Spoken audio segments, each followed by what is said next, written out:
teman-teman semua yang ada di rumah, selamat pagi, siang, sore, malam nih dimanapun teman-teman berada. Gimana nih kabarnya? Aku harap semuanya baik-baik aja ya. Nah, untuk acara Inter FM ini tentunya kita udah melakukan protokol kesehatan. Nah, balik lagi sama aku, kenalin aku Dita yang akan menjadi MC sepanjang acara Inter FM yang ketiga ini. Nah, untuk teman-teman yang belum nonton nih, Inter FM tuh udah ada part 1 dan part 2, boleh teman-teman tonton dulu, lalu balik lagi ke sini, atau mau nonton ini dulu baru nanti nontonan itu nggak masalah sama sekali teman-teman. Nah, Interior FM sendiri itu tuh apa sih? Nah, jadi Interior FM ini adalah acaranya Interior Maranatha yang kita sajikan dalam bentuk podcast. Dan tentunya hadir Interior FM ini untuk nemenin teman-teman dalam berkegiatan, dalam menugas ataupun dan lainnya. Nah, untuk Interior FM yang sekarang nih kita akan adakan sequel, akan menjadi 3 part. Kita beri judul Interior Universe. Nah, yang pertama nih kita akan bincang-bincang soal konsultan. Oleh sebab itu, kita menghadirkan nih pembicara-pembicara yang kece dan memiliki segudang pengalaman. Oke, tanpa lama-lama kita langsung kenalan aja nih dari teman-teman. Boleh kenalan? Perkenalin, nama aku Melisa Sofian, angkatan 2019 dari Desain Interior. Halo, aku Teresya Tina Putri dari jurusan Desain Interior angkatan 2019. Oke, gimana nih kabarnya teman-teman? Gitu, baik. Oke, teman-teman kan kemarin sempat magang nih. Mungkin boleh diceritain dulu di mana magangnya dan dalam rangka apa sih magang ini? Sendiri, aku magang di salah satu perusahaan CV yaitu FRSF Architecture Lab. Biasanya lebih dikenal dengan First Architecture Lab. Kenapa aku ikut magang? Karena tentu aja ini salah satu program dari kampus juga, yaitu magang MBKM 20 SKS. Oke, kalau Putri? Kalau aku sendiri, aku magang di CV Konax Bangun Sejahtera atau biasa dikenal dengan Konax Studio. Aku ikut magang ini karena kebetulan dari program studi mengadakan kurikulum merdeka magang. Jadi aku ikut kegiatan magang ini. Oke, kita pindah dulu ya teman-teman ya. Oke, di sini ada aku aja sama Ci Andin. Boleh kenalan dulu mungkin sebagai alumni angkatan berapa nih? Halo, gue Joshua, alumni Maranatha angkatan 2016. Halo, gue Andin, gue juga alumni Maranatha angkatan 16. Oke, sekarang kesibukannya apa nih kok? Kerja di salah dua nih. Jadi ada 2 konsultan kerja. Gue di kantor arsitektur, tapi dia include interior dan gue sebagai desainer interior di situ. Oke, sebelumnya mungkin aku mau nanya dulu latar belakang Cici sama Kakak kali ya, untuk mungkin di pekerjaan. Kalau dulu gue pas masih kuliah, kerja praktek itu gue kerja di salah satu kantor di Bali. Dia ngerjain pekerjaan internasional, jadi banyaknya klien luar. Bergeraknya di hotel, restoran, dan rumah-rumah. Terus baru lulus kuliah, gue langsung kerja sama 2 orang. 1 orang ini banyak kerjanya di pekerjaan komersil kayak apartemen dan rumah. 1 lagi itu banyaknya komersil juga, resto juga, dan public area kayak office. Atau waktu itu juga pernah tempat buat pameran gitu juga. Oke, tapi itu semua konsultan desain aja. Konsultan desain aja. Kalau Cici? Kalau gue dulu kebetulan pas magang juga sama di Bali, di kantor yang sama dia. Itu konsultan untuk interior architecture. Untuk sekarang itu jatuhnya desain and build sih kantornya. Jadi ya 2 hal yang sangat berbeda. Itu sih paling karena gue baru kerja di 2 tempat. Kalau gitu aku mau nanya alasannya mungkin ya. Cuman kali ini karena kita bahas konsultan, mungkin kenapa memilih konsultan untuk tempat bekerja? Kenapa memilih konsultan? Kalau gue nggak milih sih.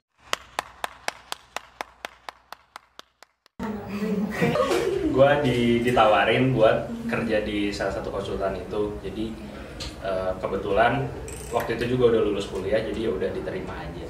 Cuman memang pengennya tetap yang sejalan sama ilmu pengetahuan gue di kuliah sih. Dan memang masih tertariknya di dunia konsultasi desain dulu, belum sampai ke build atau desain and build sih gitu. Oke, gue pribadi sebetulnya nyari kantor tuh awalnya bukan karena dia desainer buat atau konsultan, cuman karena style desainnya cocok atau enggak sebetulnya. Jadi kalau gue style desainnya nggak cocok, sebenarnya gue nggak mau gitu. Untuk kantor yang pertama kan konsultan itu benar-benar gue pilih ya pure karena desainnya cocok gitu, dan itu benar-benar kasarnya tuh maksa bosnya sih buat nerima gue. Jadi kayak karena kepisan pengen di kantor konsultan itu gitu, cuman basicnya masih harus style design sih, karena lu kalau kerjain sesuatu yang lu nggak cocok emang suka gitu kan enggak ya.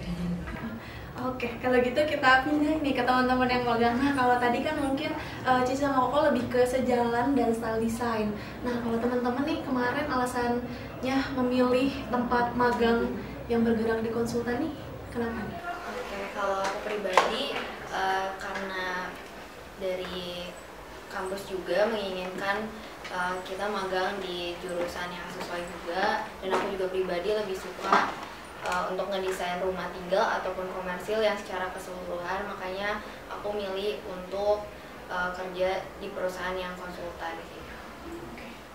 Kalau aku karena emang dari prodinya juga maunya perusahaannya CV atau PT, jadi kebetulan perusahaannya juga di satu domisili sama aku, dan di portofolio Instagramnya juga keren-keren, jadi aku ngelamar ke perusahaan ini. Oke, kalau gitu kita akan korek-korek lagi seputar konsultan kali ya. Nah, ini aku nanya ke Koko sama ke Cici mungkin ya. Sebenarnya konsultan itu apa sih kok, Cici? Apa dijawab? Konsultan itu ketika lu datang ke sana ya cuma untuk konsultasi gitu. Kalau sebagai ini ya kan sebenarnya ada beda juga sih antara interior arsitektur dengan interior design ya. Dan kalau konsultan itu udah pasti nggak termasuk build dong, karena dilempar lagi akan ke kontraktor kan. Nah, konsultan itu benar-benar kayak lu ke dokter. Jadi lu cuman kasih tahu tuh begini, nanti kita yang dealin gitu. Masalah lu mau beli obat terserah, lu mau di apotek mana, lu mau bikin terserah di kontraktor mana. Jadi ya cuman sebagai pasien aja klien tuh, nggak yang ikutan.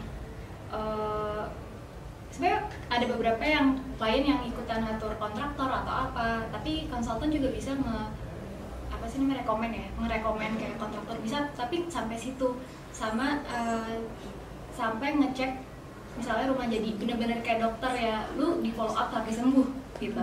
Ya konsultan lebih ke arah situ sih. Oke, kalau lebih detail nih Ci, lingkup pekerjaannya mungkin. Lingkup pekerjaan konsultan.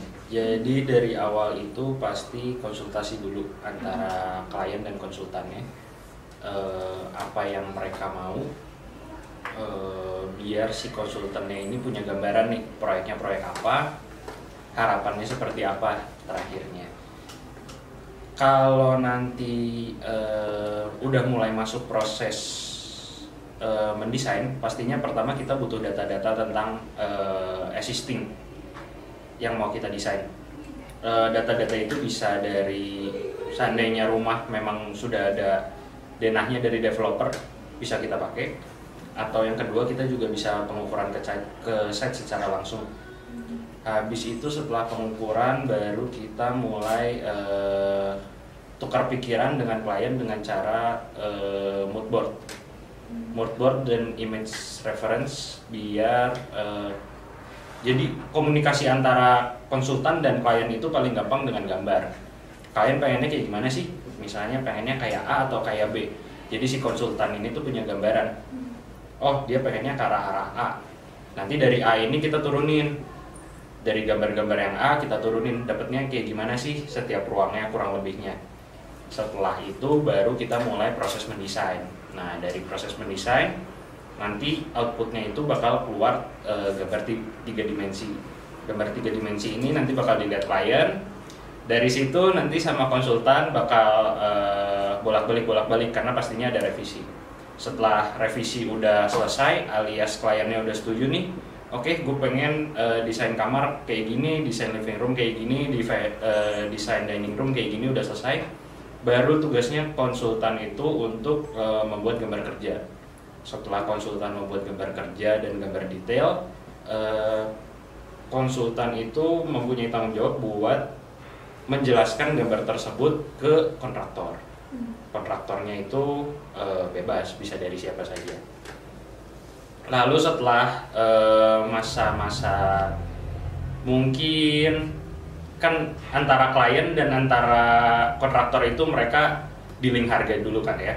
Kalau mereka udah oke, udah mulai proses pembangunan, tugas desainer interior itu juga untuk ngeliatin nih jalannya gimana nanti selama pembangunan. Karena setiap pembangunan meskipun kita udah merancang sedemikian rupa, pasti ada aja yang berbeda di lapangan nih. Nah itu nanti itu juga harus jadi tanggung jawab kita kalau misalnya nanti di lapangan tuh ada kendala. Pokoknya nanti semuanya selesai sampai terakhirnya quality control dari konsultannya itu. Gitu. Ternyata cukup panjang juga ya. Banget, parah. Panjang sekali ya. Nah, mungkin tadi yang konsultan nih. Nah, Cici sama Koko kan pasti punya relasi juga yang bekerja di desain interior tapi di bidang yang lain, mungkin kontraktor, mungkin developer. Nah, boleh dong kok diceritain dikit apa sih yang bedain banget gitu. Kalau untuk hal-hal seperti itu sebenarnya gue cukup banyak ketemu yang dari interior bisa jadi lighting designer, dari interior bisa jadi fotografer, atau misalnya jadi set director sama jadi visual merchandiser. Itu tuh kebanyakan sih kalau dari cerita teman-teman gue lebih ke arah kesukaan lagi, sama yaitu mendadak nggak tahu kenapa tiba-tiba bisa ke situ gitu. Cuman ilmunya interior itu lumayan bisa diaplikasikan ke banyak hal sih. Jadi nggak harus lu balik lagi ke sebagai ya lu lulus interior designer harus interior designer, enggak, karena ruang lingkup kita tuh besar gitu selain menjadi konsultan doang. Lagi kalau misalnya ya kasarnya kalau udah bisa bikin sendiri sih lebih baik ya, cuman kalau memang belum bisa nggak ada masalah sih, coba-coba yang lain. Oke, kalau dari Cici sendiri nih, sebenarnya ini rada menyimpang sedikit kali ya Ci ya. Ada kepikiran lain nggak sih selain menjadi desainer interior? Karena banyaknya itu. Sebelum maksudnya Pas setelah lulus? Oh ada. Gue awalnya lebih kepengen jadi editor majalah interior. Awalnya waktu mau magang juga sebenarnya nyarinya ke apa sih? Kasa. Majalah interior Kasa. Udah sempet ngobrol-ngobrol, tapi ya namanya magang di tempat majalah kan lumayan sulit ya. Cuman ya menurut gue sih memang mungkin belum waktunya, dan terus kesini juga gue mulai belok juga gitu, kayak gue seneng styling, gue seneng interior styling sekarang. Jadi gue lumayan banyak jadi belajar, dan kadang gue ikut photoshoot proyek segala macem. Jadi ilmu interior gue tuh lumayan bisa diterapkan juga di styling. Jadi nggak cuman desain pas ngerender bisa masukin vas, bisa masukin ini itu, giliran di lapangan aduh nih spray enak di mana ya, enak selimutnya di gimanain ya, yang enggak juga. Makanya ya yang nyeleweng ada, cuman mungkin emang waktunya belum ya. Oke. Kalau dari Koko mungkin? Kalau gua sebenarnya pengen 3D renderer, 3D artist, dan fotografi. Cuman ya tapi ya cuman. Jadi ya udah, sekarang jalani dulu aja. Ya konsultan. Sambil tetap belajar yang kita mau sih. Jadi dia masih latihan render, gue pribadi masih latihan buat styling gitu, sama cari-cari barang, kayak mulai ya dari nol pelan-pelan gitu. Jadi tetap terus ngegali ya Ci ya ini ya. Oke. Untuk Melisa sama Putri nih, kan sebenarnya dari perusahaan tempat magang kalian tuh sebenarnya berbeda ya. Yang satu mungkin Melisa tuh as a konsultan aja. Untuk aku sendiri, kebetulan perusahaan aku itu design and build. Jadi kami untuk tim desain itu biasanya ada 3, tim arsitektur, interior, dan juga tim lapangan. Nah, untuk build-nya itu biasanya dari tim lapangannya itu, yaitu ketua lapangan itu sendiri, dan dari ketua lapangan itu juga mempunyai tim pribadi nih yang bisa ngebantu untuk sampai ke pembangunan, dan itu juga udah kerjasama langsung dengan pihak perusahaan. Itu berarti konsultan saja. Kalau gitu kita mulai throwback ya sedikit ya, nggak apa-apa ya kita throwback dulu nih. Nah pas teman-teman baru pertama kali magang nih, boleh dong diceritain first impressionnya atau kaget-kagetnya nih pengalaman-pengalamannya ya, boleh kan? Kalau pertama kali magang tentu aja pasti ada rasa takutnya karena perbedaan dari kuliah ke magang itu pasti cukup berbeda ya ke dunia kerja. Tapi ternyata nggak semenyeramkan itu sih, karena kita di tempat magang itu biasanya dibimbing, dilatih langsung. Kalau aku pribadi sih langsung dimentorin sama bosnya, jadi kami bisa belajar lebih banyak. Lalu juga karena aku sendiri itu di perusahaan arsitektur, jadi aku sedikit dikasih ilmu tentang arsitekturnya sedikit-sedikit gitu. Jadi aku kadang agak ngebantu nih ke tim arsitektur juga.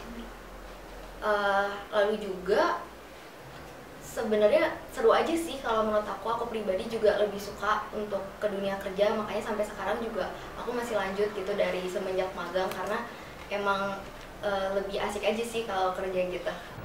Oke, Kak Putri nih. Sama kayak Melissa ya, pasti pertama pasti takut gitu. Cuman seiringnya berjalannya waktu ternyata orang-orang di kantor juga baik gitu, kayak membimbing gitu. Terus kalau untuk aku dibimbingnya dapat mentornya koordinator studio di perusahaan, jadi dibimbing sama dia, dikasih brief sama dia gitu. Oke, dengar-dengar nih saking nyamannya Melissa sekarang udah kerja ya, saking udah nyamannya ya di lingkungan pekerjaan. Nah, berarti lingkungan itu salah satu aspek penting ya. Mungkin kita tanya juga ke Koko sama Cici, seberapa penting sih lingkungan kerja dalam apapun ya Ci ya, kok ya? Kalau buat gue nggak penting, soalnya tempat gue kerja pegawainya cuma gue. Iya. Serius, timnya cuma gue. Jadi ya gimana gue menyesuaikan lebih ke arah gue yang harus ngikutin bos-bos gue sih maunya apa. Tapi ya nggak bakal ada clash antara karyawan lain atau lingkungan pekerjaan kalau buat gue, karena gue cuma sendiri, nggak ada temen gitu. Kalau buat gue sih, gue sebenarnya lebih pengen menjadi penganut yang datang kerja terima gaji pulang. Jadi gue lebih pengen ke arah situ sih. Cuma namanya kerja kan memang kadang tuh nggak bisa, atau misalnya kita tidak bisa menghindari konflik, itu kan susah ya. Jadi apalagi dengan kondisi kantor gue juga design and build, jadi udah pasti ada arsitek, ada project manager, ada orang sipil, ada orang drafter, ada interior designer, itu ada mandor, itu kayak itu circle komunikasinya udah kadang tuh udah wujud gitu ya kasarnya. Cuman emang namanya kerja ya, namanya lingkungan gak enak tuh kadang tuh emang gak bisa dihindarin. Cuman kalau gue pribadi karena gue passion di interior dan gue suka dengan kerjaan gue, I love my job, I love my office, dan bos gue baik gitu.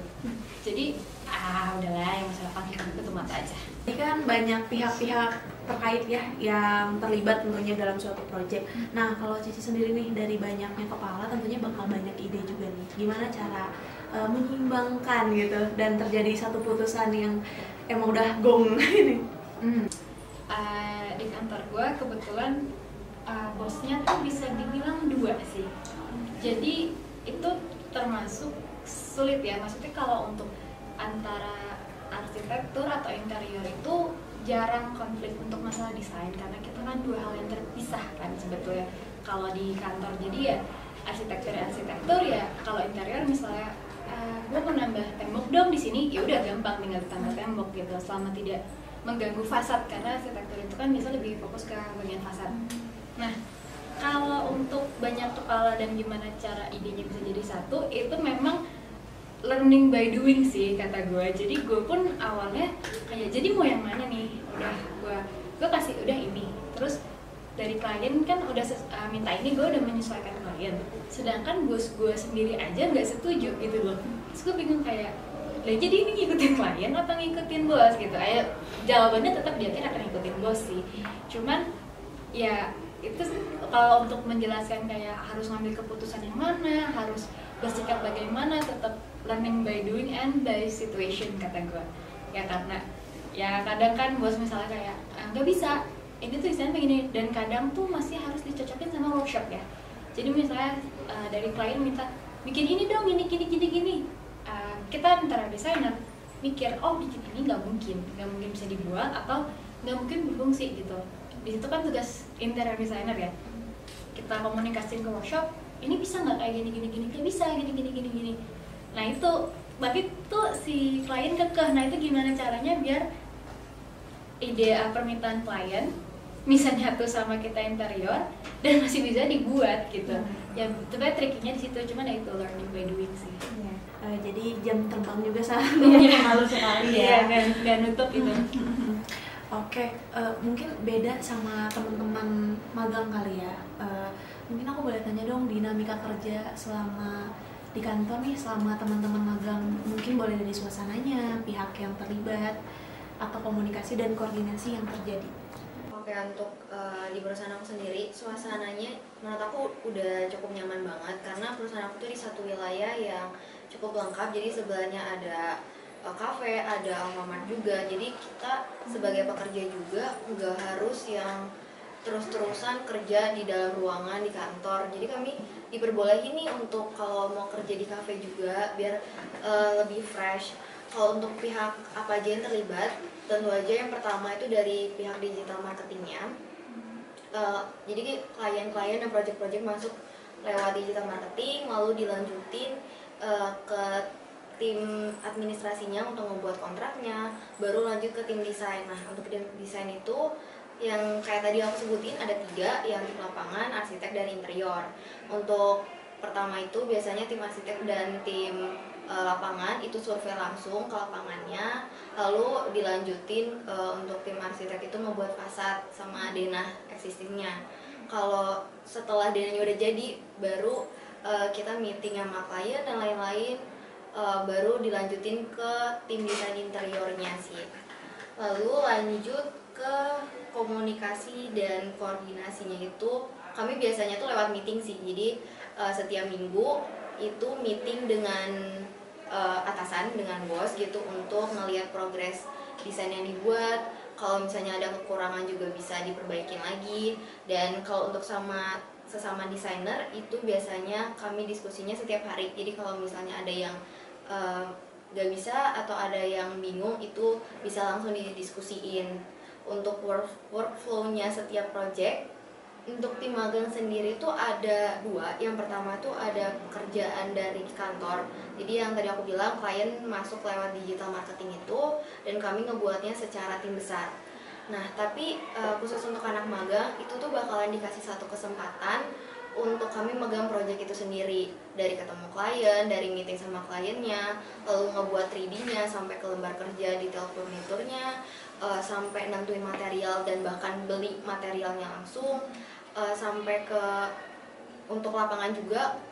Pas waktu proses renovasi atau pembangunan, kami juga mantau langsung, dan juga sampai ke vendor yang pembuatan furniturnya juga itu kami hubungin langsung. Jadi benar-benar dari awal sampai beres dan sampai tempat itu tuh bisa digunain. Kalau waktu itu aku sendiri sih dipercayanya untuk buat satu kafe, jadi aku kebanyakan buat furniturnya sih, dan suasana ruangnya biar lebih nyaman gitu untuk ditempatin. Oke, ternyata cukup komplit juga ya pengalamannya ya, dalam waktu yang sebenarnya terbilang singkat ya. Mungkin kalau dari Putri mungkin boleh. Kalau di aku sih semuanya menyenangkan ya pasti. Terus tapi kalau lagi jam kerja ya pada fokus di komputer satu-satu gitu. Cuman kalau misalnya kebingungan ya kita tetap bisa koordinasi gitu. Terus kalau koordinasinya sih biasanya setiap pagi kita ada briefing pagi. Briefing pagi kayak minggu ini kita harus ngerjain apa aja gitu tuh ada. Nah kalau aku sendiri karena aku anak magang, di briefing pagi itu ikut, terus nanti dijelasin lagi sama koordinator studionya. Nah habis itu mungkin kalau misalnya ada revisi atau gimana, aku sedikit beda sama Melisa, karena Melisa kan bertemu dengan klien. Kalau di perusahaanku enggak. Jadi klien itu kalau meeting sama prinsipal arsitek. Jadi dari prinsipal arsiteknya itu nanti bilang ke koordinator studio bahwa apa yang harus aku revisi gitu sih. Terus jadinya aku revisi, ya misalnya kalau ada revisi ya revisi gitu. Cuman kalau untuk pekerjaannya di magang ini aku dapat kesempatan untuk satu proyek bikin rumah tinggal dan satu juga bikin klinik kecantikan. Kalau sisanya paling misalnya ada revisi dari desain interior yang lama, aku dilimpahin ke aku gitu. Dan aku juga koordinasi sama arsiteknya. Kalau nggak nanti bilang ke lapangannya misalnya materialnya mau butuh apa itu sih. Jadi jam terbang juga sama pengaruh saya tadi kerjanya pembinanya berdua. Nah, gimana nih komunikasi dan koordinasinya? Kalau gue karena gue cuma sendiri dan ada atasan gue, principal desainernya, ya yang bos gue itu, ya gue banyaknya berhubungan sama orang di luar studio gue sih, kayak kontraktor, kayak terus nanti supplier material, supplier furniture. Jadi sebenarnya nggak banyak kendala sih kalau berhubungan sama orang luar. Internal dalam kantor ya lebih mudah menurut gue gitu. Oke, tadi kan pas awal sebenarnya aku udah sempat jelasin workflow-nya nih. Nah, mungkin dari Ciandin ada yang berbeda? Kalau di kantor gue sih sama sih, nggak ada klien ya ketemu kan brainstorming. Sebenarnya kalau untuk brainstorming gitu udah nggak terlalu sering karena kantor gue tuh udah ada template dan guideline desain. Jadi klien yang ke kantor gue udah karena memang mereka suka sama stylenya gitu. Jadi sebenarnya kalau brainstorming nggak terlalu banyak kecuali kalau memang di luar template gitu ya, misalnya restoran, restorannya nggak bisa kan, kita banyak kan residential kan, restoran nggak bisa dong pakai template residential gitu kan. Nah itu baru brainstorming atau dapat image reference dari klien. Terus sebetulnya kalau di kantor gue tuh semua face track ya, kayak apa ya, benar-benar ketemu klien oke, langsung untuk ruangan itu gitu, satu ruangan oke, langsung bikin gambar kerja sambil kita propose lagi desain ruangan lain. Jadi kayak cepet banget. udah ada yang udah masuk ke workshop gambar untuk nih misalnya ruang tidur utama, gue udah beres nih, udah ACC, silakan buat. Oke, kita sekarang propose untuk gambar kamar mandi sambil kita nunggu ACC dari owner soal ruang keluarga. Jadi bener-bener cepet gitu. Nah terus ya kalau udah kayak gitu, udah kan biasanya dari arsitek udah ada keluar layout, baru interior design ngulik segala macam. Kalau udah ACC owner kan udah sisa finishing sama interior design. Nah dari gitu baru kita sering ke lapangan untuk fitting out mebel kayak gitu-gitu, atau ngecek cleaning segala macam. Nah kalau udah itu baru loose furniture, baru lanjut ke loose furniture. Terus kalau memang ada mau foto ya foto, styling kayak gitu. Cuman ya kalau kayak Jos kan dia lebih tertata ya strukturnya ya, maksudnya seperti yang biasa dipelajari di kuliah maksudnya. Itu.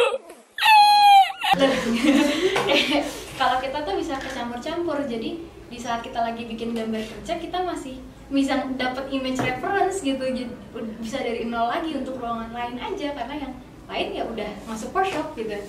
Emang tumpuk-tumpuk sih. Tapi no worries guys, karena Ciandin udah learning by doing karena jam kerjanya tinggi ya. Nah kalau tadi kan mungkin Kojo sama Ciandin kan di dunia kerja nih, apa teman-teman nih sebagai teman-teman yang magang nih ada perbedaannya kah atau sama aja sebenarnya? Kayaknya sih nggak terlalu beda jauh ya. Kalau dari sistem perusahaannya mirip-mirip juga ya, kayak ketemu klien, habis itu meeting, lalu ngebuat desain segala macam, baru sampai ke lapangan dan pembuatan jadinya sih. Oke, Putri? Ya, kalau aku cuma bedanya aku nggak ketemu klien. Itu aja ya. Jadi paling di brief, terus bikin 3D atau nanti brainstorming dulu sama arsiteknya, nyesuaiin denah, karena kan di aku denahnya dibikin sama arsitek. Terus nanti paling terakhir udah gambar kerja udah selesai, dikasih ke pihak ketiga gitu sih. Oke, jadi sebenarnya baik Putri atau Kel juga sama-sama aja ya, sama Kojo sama Ciandin ya. Oke, teman-teman yang di rumah, gimana nih bahasan kita tadi? Sangat menarik ya tentunya, dan sangat banyak insight yang bisa teman-teman dapat ini.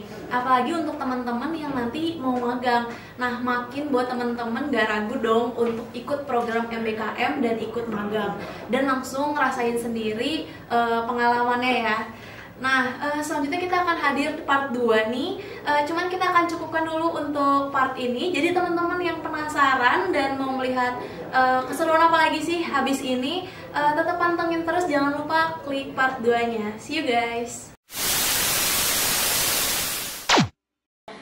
Ini kalau pernah dong. rasanya healing tidak healing ya. Pernah atau tidak pernah job ngerender tapi modelingnya berantakan. Nah ini rada PR ya. Terus gimana nih? Dibetulin lagi 3D-nya atau gimana nih pasti? Lempar ke dia. Oh boleh. Oh gitu. Kebetulan gak gue dapet, boleh bagi dia. Oh oke, jadi saling